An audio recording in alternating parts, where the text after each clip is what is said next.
आपने यहाँ बुलाया है मुझे, सब लोगों से मिलकर मुझे बहुत अच्छा लगा।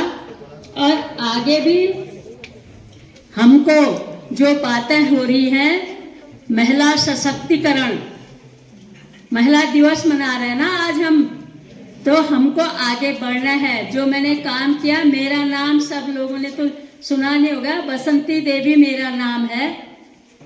तो मैं अपनी कहानी थोड़ा आपको सुनाऊं, और तो कहाँ कहाँ से कैसे कैसे काम किया, क्या पढ़ा लिखा, ऐसे कुछ नहीं थी मैं। पढ़ने लिखने वाली होती तो आगे बढ़ती, कुछ होता, पढ़ी लिखी भी नहीं थी। तो उन दिनों में लड़कियों की 12 साल में शादी, 10 साल में, 11 साल में ऐसे शादी हो जाती थी। तो मेरी शादी भी 12 साल में होगी। कक्षा 4 तक पढ़ी मैं, 5वीं का छमाही पेपर दिया। वार्षिक पेपर देने में दूसरे स्कूल में नहीं जाने देते थे, तो 5 का सर्टिफिकेट भी नहीं हुआ। तो तब 12 साल की उम्र में शादी होगी।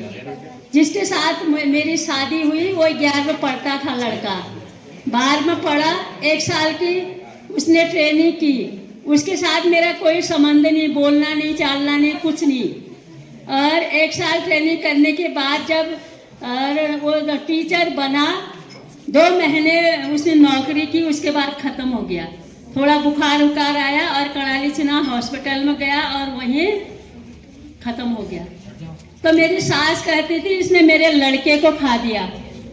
तो न खाना देती थी, न बात करती थी, न कुछ न कुछ न कुछ। तो मैं वहाँ से भी माँ के घर आ गई। मैंने कहा कम से कम मेरी माँ मुझे खाना तो देगी, बात तो करेगी मेरे से। तो वहाँ दिगरा मेरा गांव हुआ, घर हुआ, और ससुराल हुआ खाकोट, पोखरिया लोग, सामंत लोग हुए मेरे पिताजी और माँ, हम लोग सब वहाँ।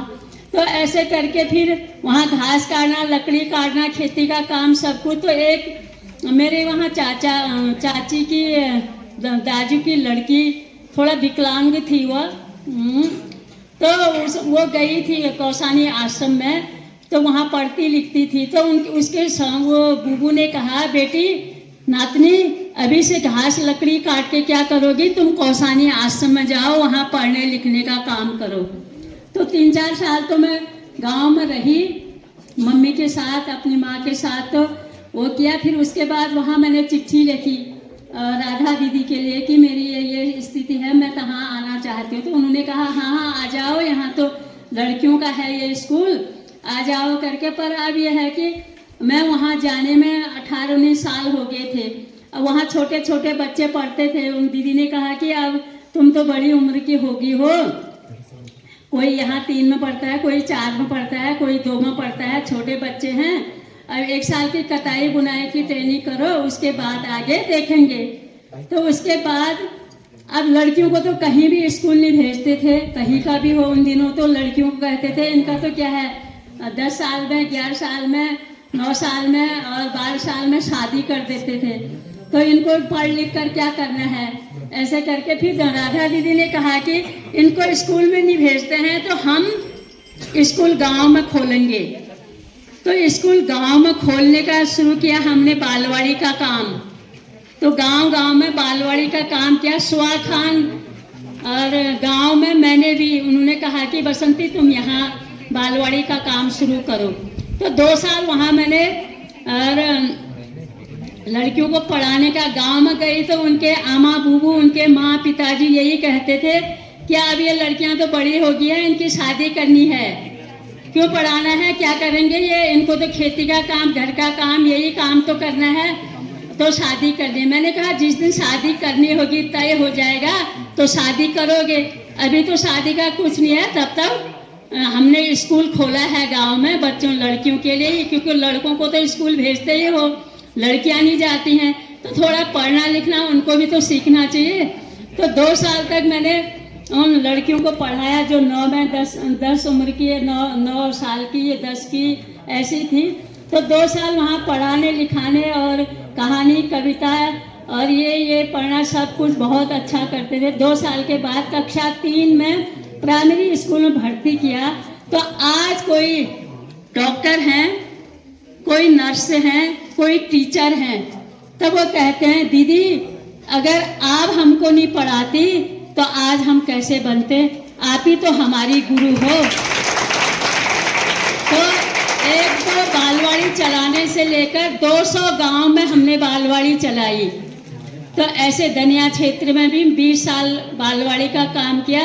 तो 1-2 साल के बाद, नहीं, साल भर में फिर बच्चों का बाल मेला करते थे हम। बाल मेला किया तो बच्चे कहानी, कविताएं, नाटक, गाना और कविताएं लिखना, पढ़ना, नाटक करना, सब कुछ काम माइक में बोल के बहुत इस ढंग से करते थे। वहाँ डीएम एसडीएम हमारे अल्मोड़े से ही, अल्मोड़ा जिला ही हुआ, तो अल्मोड़े से बुलाते थे। वहाँ आकर उन्होंने कहा कि एक ही ये उत्तराखंड में क्यों होता है ऐसा, पूरे भारत में ही ये स्कूल चलना चाहिए। तब से आंगनबाड़ी और मिनी आंगनबाड़ी खुली। तब ये लगा कि कम से कम मिनी सरकार के द्वारा आंगनबाड़ी और मिनी आंगनबाड़ी आ गई तो उसमें महिलाओं को भी रोजगार मिल गया और सब लड़कियों को स्कूल जाने का भी मौका मिल गया। ये अच्छा लगता है। अभी सब जगह तो, सब गांव में सब जगह अब जा रहे हैं बच्चे, स्कूल जा रहे हैं, लड़कियां भी पढ़ रहे हैं, लड़के भी पढ़ रहे हैं। ये सब कुछ हुआ। फिर दीदी ने कहा कि बसंती, जो काम तुमने दनिया क्षेत्र में किया है, वहाँ मैंने महिला सशक्तिकरण का काम भी किया, जंगल बचाने का काम भी किया और आपसी तालमेल, नशा मुक्त भी कराए भाई लोग, सब आपसी तालमेल करने के बाद तो उन्होंने कहा कि जो काम तुमने दनिया क्षेत्र में किया अब यहाँ कौसानी में करो। यहाँ तो कोसी नदी सूख गई है और इतने ज़्यादा जंगल काट के इन्होंने जंगल बिल्कुल ख़त्म कर दिया है, तो तुम यहाँ आओ। तो मैं पहले तो कौसानी में मैं 1 ही साल रही थी, एक कताई बुनाई की ट्रेनिंग में। फिर मैं दनिया क्षेत्र में आई, तो फिर उसके बाद मैं कौसानी गई। तो वहीं लेसाल गांव में जाने में मैंने किसी लड़की से कहा कि मुझे उस गांव में पहुंचाओ, फिर रास्ता दिखाओ, मुझे तो रास्ते का पता ही नहीं है। तो दिखाया, गांव में गई तो 10 दिन गांव में जाकर भी कोई महिलाएं नहीं मिली। तो फिर महिलाएं नहीं मिली तो मैंने सास ससुरों से कहा कि मैं जब 10 दिन तुम्हारे गांव में आ गई हूँ, यहाँ कोई बहुएं नहीं मिल रही हैं, तो क्या करना है? जंगल बिल्कुल काट दिया है, पानी नदी में है ही नहीं, कोसी में पानी नहीं होगा तो हम जिंदा कैसे रहेंगे? पीने के लिए पानी नहीं मिलेगा। तो उन्होंने कहा, भाई वो जो ससुर लोग थे वो कहते थे कि ये तो डीएम का कहना नहीं मानेंगे, तुम्हारा क्या मानती हैं? और उनके सास लोग कहते थे, एक एक पसेरी भात खानी बल एक एक पसेरी। अगर ये जंगल से लकड़ी नहीं लाएंगे, बांज नहीं लाएंगे तो इनका क्या काम है? तो फिर मैं जब 11वें दिन जंगल के रास्ते ही गई, मैंने कहा यहाँ महिलाएं मिलेंगी। जंगल में वो मिल गई, हमारे वो जहाँ हमारा आश्रम था उसी के रास्ते से वो जाते थे नीचे के। तो वहाँ गई तो मुझे उनसे बात की, मैंने बैठे वो, मैंने कहा कि देखो मैं तो अरे इतने साल वहाँ दनिया क्षेत्र में काम किया, वहाँ से भी नेपाल, भूटान, बांग्लादेश और सब जगह पूरे गढ़वाल में मैं गई। पहले उन लोगों ने भी जंगल काट के पानी खत्म कर दिया था, तो धीरे धीरे उन लोगों ने वृक्षारोपण किया, जंगल बचाने का काम किया। तो वो कहने लगे हैं कि अब हमारे यहाँ बहुत अच्छा पानी आने लग गया है, अब हमने जंगल बचा दिया है। तो मैंने कहा तुम इतने एक ही घर में 10-10, 12-12, 15-15, 20-20 कनखले रख के और फिर सड़ जाते थे, वो दीमक लग जाता था, फिर फेंक देते थे। तब भी महिलाएं एक ही बहू सुबह जब वो 6 बजे चले जाते थे जंगल, 4 बजे शाम को घर आते थे, 3 गट्ठी लकड़ी लाते थे, 1 गट्ठी बांज। तब वो ठंडा भात खाते थे, वो गर्म करके भी नहीं खाना होता था। बीमार हो जाते थे, फिर दवाई लेना है, हॉस्पिटल जाना है, वही काम। कोई भी व्यवहार, न परिवार में व्यवहार हुआ, न गांव में व्यवहार हुआ। पति लोग शराब पीकर मारना, गाली गलौज ये करने वाले हुए, सास ससुर लड़ाई झगड़ा करने वाले हुए, और बच्चे स्कूल जा रहे हैं नहीं जा रहे हैं कोई पता नहीं। तो ऐसा करने के बाद उनका मैंने जंगल में ही मीटिंग की। मैंने कहा बैठो, अगर तुम मेरी बात मानते हो, जब जंगल ही नहीं रहेगा, पानी नहीं रहेगा कोसी में, तो हम जिंदा कैसे रहेंगे? खाना नहीं खाएंगे तो 1 महीना तो जिंदा रहेंगे। जब पानी एक दिन भी नहीं मिलेगा तो हम जिंदा कैसे रहेंगे। तो इतना जितनी लकड़ी चाहिए, सूखी लकड़ी, वो तो जरूरी है, और फिर इतना जंगल काट के ऐसा कर रहे हो। देखो पानी अल्मोड़े में पानी, कोसी नदी का ही पानी आने वाला हुआ, कोसी यहाँ पानी नहीं आने वाला हुआ। तो फिर उन्होंने कहा, फिर वो मान गए, उनका संगठन बनाया। संगठन बनाने के बाद मैंने कहा ये दराते और रस्सी लेकर वापस जाओ, लकड़ी नहीं काटोगे आप कल से तुम। ऐसे करके मान गए। फिर गए वो घर, तो उनके सास ससुर, उनके पति लोग मुझे गाली देने लग गए, बड़ी आई है, इसका तो घर बार कुछ नहीं है, ये तो आश्रम में रहती है और हमारी महिलाओं को, हमारी बहुओं को भड़का रही है, ऐसे ऐसे करके।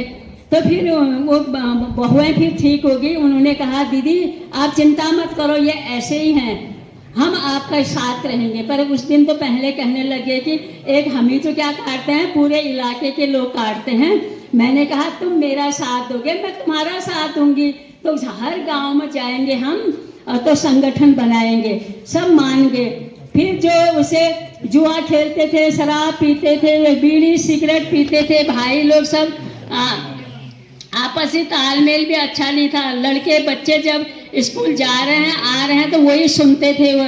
तो मैंने उनसे भी कहा कि तुम पति पत्नी का रिश्ता बराबर है, जो काम वो सुबह से शाम तक इतना काम करते हैं, अच्छा थोड़ा बहुत मदद तो आप लोगों को भी करना चाहिए। बुढ़े ससुर लोगों से मैंने कहा अगर आप काम नहीं कर सकते हो तो कम से कम दुकान में बैठे हो तुम, तो कम से कम अखबार पढ़ो, धार्मिक किताबें पढ़ो, अच्छा व्यवहार करो, तब आगे भी बच्चे अच्छा सीखेंगे, पढ़ेंगे, कहेंगे, सोचेंगे कि हाँ देखो हमारे पिताजी, हमारे बूबू लोग कितने अच्छी तरह व्यवहार कर रहे हैं, कितना अच्छा किताबें पढ़ रहे हैं, अखबार पढ़ रहे हैं। तो ऐसे करके ये नशा वाला काम करोगे तो वो क्या सीखेंगे। तो दूसरे दिन से जब मैं इधर उधर जाती थी तो जब वो मुझे देखते थे, कहते थे, जब अगर कोई बीड़ी पी रहा है, सिगरेट पी रहा है, अरे दीदी आ गई फेंक दो, तो वो फिर अखबार और किताबें लेकर पढ़ने लग जाएंगे। ऐसे करके वातावरण अच्छा हो गया। नहीं तो उस इलाके में पहले 4 बहू ने फांसी खा दी जंगल में जाकर। उन्होंने कहा क्या करें, कोई अच्छा व्यवहार करता नहीं है, और जंगल काट के ये करके न हमारे बच्चे हमारे साथ, न पति हमारे साथ, न हमारे सास ससुर, ऐसे करके। तो फिर उन महिलाओं ने कहा, जब संगठन बनाया तो कहा, वो कहने लगे दीदी अब हमारे इस इलाके में तो इधर उधर के गांव के लोग और यहाँ लड़कियां नहीं देना चाहते हैं, कहते हैं कि क्यों दें हम यहाँ लड़कियां। जब संगठन बनाया सब अच्छा तालमेल हो गया। तो फिर मैंने कहा उनसे 1-2 साल के बाद, तो बताओ अब तुम्हारे इस इलाके में लड़कियों को दे रहे हैं कि नहीं दे रहे। नहीं दीदी अब तो बहुत अच्छा हो गया है, जब से आपने संगठन बनाया सबको अच्छी तरह समझाया। पहले तो हमको न भजन कीर्तन में जाने देते थे, न शादी में जाने देते थे, न मंदिर में जाने देते थे, रात दिन जंगली में जाते थे। अब तो बहुत अच्छा हो गया, अब और लड़कियों को भी देने लगे हैं। अब हमारे पति लोग भी हमसे परेशान, मतलब हमको परेशान नहीं करते हैं। सास ससुर भी अच्छी तरह बोलते हैं, आप यहाँ नहीं होती, आप संगठन नहीं बनाती, इनका अपने विचार इनके साथ वो नहीं करती, तो ऐसा जो क्या होता है, हमारी गुरु तो आप ही हो। ऐसे करके वो खुश हो गए। वहीं 4 महिला जब ऐसे फांसी खाती, उसके बाद भी वो बात भी मैंने करी सब कुछ। तो फिर और ऐसा कुछ नहीं हुआ। फिर उसके बाद एक आदमी, रोलाना का एक आदमी आर्मी में भर्ती हुआ, वहाँ उसने जो गलत काम किया होगा उसको निकाल दिया वहाँ से। तो यहाँ आकर उसने 4 महिलाओं को मार दिया, जो बुढ़े अकेली महिलाएं रहती थी, सास ससुर ऐसे जो बच्चे बाहर इधर उधर हैं, तो उनकी धन संपत्ति वाले तो अच्छे हुए, और रात में मारकर किसी को नदी में, किसी को चट्टान से ऐसे फेंककर। पहले संगठन नहीं हुआ तो इसलिए उससे डरते थे। वो सोचते थे कि अगर इसके हम शिकायत करेंगे और इसका हम रिपोर्ट करेंगे तो ये हमारे परिवार को ही खा देगा। जब संगठन बनाया तो एक महिला को और मार दिया उस समय। तो वो उसका एक लड़का एक लड़की थी, वो दिल्ली में रहते थे, उसका पति दिल्ली में काम करते थे। 6 साल की लड़की थी, 3 साल का लड़का। तो नीचे उसकी चाची का घर था, ऊपर उनका घर था, बीच में पानी का नल था। तो एक दिन वो उसकी माँ जेवर पहन के शादी में गई, अपना पूरा जेवर, तो उसने देखा, वो उसका नाम मोहन चोर कहते थे, मोहन गोस्वामी था, चोर कहते थे उसको। तो फिर और उसने उसको देखा, रात में गया और उसको मार दिया, मंदिर के पास मार के सुला दिया। और फिर उसके बाद उसकी धन संपत्ति जो था वो ले गया। तो सुबह जब वो लड़की उठी, 6 साल की लड़की, तो उसने खिड़की से, उसकी चाची पानी भर रही थी, उसने कहा चाची दरवाजा खोल दो। उसने कहा इसकी माँ तो पहले उठ जाती थी, अभी तक क्यों नहीं उठी? वो गई वहाँ, तो उसने देखा वो तो मारी है, मार दिया। तो उसने फिर वो जो अध्यक्ष, जो महिला मंगल दल के जो मंगल दल बनाया था, उसके अध्यक्ष के पास गई। उसने कहा दीदी देखे, और वो ऐसे ऐसे मार दिया है, वो मोहन चोर ने ही तो मारा होगा उसको, और तो वो ऐसे वो किया। तो उस समय फिर उसने मेरे को फोन किया, अध्यक्ष ने, दीदी देखिए 4 महिलाएं पहले मारी हैं और आज 1 महिलाएं मार दी हैं, उसके तो छोटे बच्चे हैं, उसका पति दिल्ली में है, ऐसे करके। मैंने कहा तुम वहाँ पर बिजोरिया में जाओ और चक्का जाम कर दो, गाड़ियों को जाने मत दो, नीचे ऊपर कहीं जाने नहीं दो, वहाँ पर कहो कि उसने ऐसे पहले इतनी महिलाओं को मारा है और आज इसने 5 महिलाओं को मार दिया है। तो हम जब तक उसको तुम जेल में बंद नहीं करते हो, और हम ये नहीं छोड़ेंगे, मतलब चक्का जाम नहीं छोड़ेंगे, हम जाम लगाएंगे। फिर 2 घंटे के बाद उन्होंने उस पुरुष को पकड़ लिया, जेल में बंद कर दिया। फिर 1 महीने के बाद मैंने मीटिंग की और उन लोगों को भी बुलाया, और मैंने कहा कि डीएम और एसडीएम को भी बुलाते हैं अल्मोड़े से, और उनके साथ बात करते हैं। तो बिजोरिया और स्कूल में हमने मीटिंग की, तो उन्होंने, महिलाओं ने तो कहा कि जो डीएम एसडीएम से कि उसको लाओ यहीं पर, और या तो फांसी दो हमारे सामने, या हम उसका 1 हाथ 1 पैर काट दे रहे हैं। जो उसने गलत काम किया है और वो उसका फल मिलना चाहिए। तो अब वो फांसी तो कैसे देते, हाथ पैर कैसे काटते? तो मैंने कहा कि जो कर्म उसने किया है उसका फल उसको मिलेगा। उसको अगर जेल में रखोगे तो 2 साल 3 साल 5 साल के बाद उसको भेज दोगे, फिर वही काम करेगा। तो इसलिए उसका आजीवन कारावास होना चाहिए। तो 5-6 साल तो वो अल्मोड़े जिले में ही रहा। उसके बाद अभी वो हरिद्वार में है, तो वो आजीवन कारावास में। तो इस प्रकार का काम किया। तब वो काम सब जब वहाँ किया तो वहाँ के, अब मेरा नाम तो और कौन देता, एक वहाँ क्या कहते हैं बिजोरिया के एक मोहन भाई और वकील थे वो नैनीताल में, और एक वो दैनिक जागरण के पत्रकार थे गरुड़ के। तो उन लोगों ने कहा कि हमारी दीदी पिथौरागढ़ की रहने वाली होकर हमारे इस इलाके में इतना अच्छा काम कर रही हैं, तो इनका नाम क्यों नहीं दे रहे हैं, ये लोग क्यों नहीं बता रहे हैं कि ये इतना काम कर रही है करके। तब जब महिला सशक्तिकरण का और जो पुरस्कार मिला, फिर उसके बाद उन्होंने ये दिया, सब कुछ किया, मतलब फिर वो चीज़ हुआ। तो ये अब ये यहाँ भी पानी आ रहा है और वहाँ भी पानी हो रहा है। मैंने उनसे कहा कि खेतों में पानी नहीं रहेगा तो तुम्हारे यहाँ पे इतनी अच्छी खेती होती है और इतनी अच्छी सब्जी होती है, और कोई चीज़ भी तुम वहाँ से दुकान से मोल नहीं लेते हो। तो इसलिए हमको सबसे पहले कोसी माँ को बचाना है। आश्रम के द्वारा फिर 15 दिन की पदयात्रा की हमने कोसी नदी से लेकर रामनगर तक। तो उस समय कहा मैंने उन महिलाओं से, तो सब हाथ में पानी रखो, कोसी माँ से कहो माँ हम अज्ञान थे, अभी तक हमको जानकारी नहीं थी, आपने आज तक हमको बचाया, हमने आपको खत्म किया, अब हम माफ़ी मांगते हैं, हाथ जोड़ते हैं कि हमारी गलती माफ़ कर दो। आज से हम कच्ची लकड़ी और बांज नहीं काटेंगे, हम आपको बचाएंगे। तो वो काम करके वो करके अभी तक अब सब वहाँ का वातावरण इतना अच्छा हो गया। तब मैं ये सोचती हूँ कि अभी आप जो हमारे लड़कियाँ हैं लड़के हैं, अभी मैं बहुत ऐसी बातें सुनती हूँ अखबारों में या टीवी में आता है, इधर उधर के लोग कहते हैं कि आजकल तो पढ़े लिखे तो हो गए हैं लड़के और लड़कियां, पर बहुत गलत काम करते हैं। कहते हैं कि लड़के भी पीते हैं, नशा वो भी करते हैं, शराब पीते हैं, और लड़कियां भी पीते हैं, और आपस में तालमेल उनका अच्छा नहीं है। शादी भी करते हैं तो एक दूसरे को मार देते हैं, और एक दूसरे को मार के अपने आप ही भाग जाते हैं।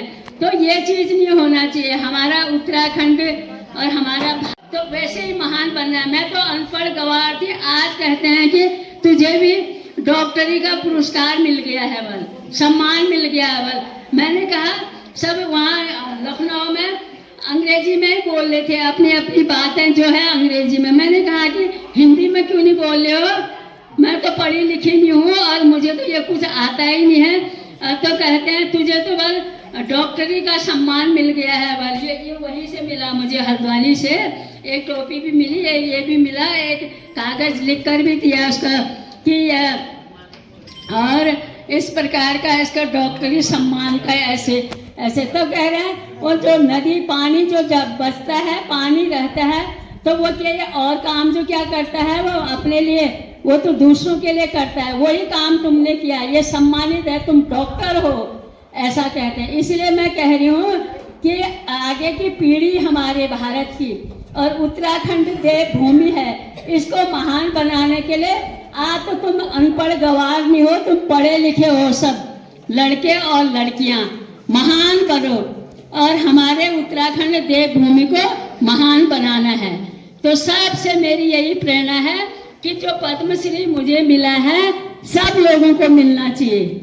तो सब मेरा आशीर्वाद है, और आगे हमको अपना देश महान बनाना है। धन्यवाद।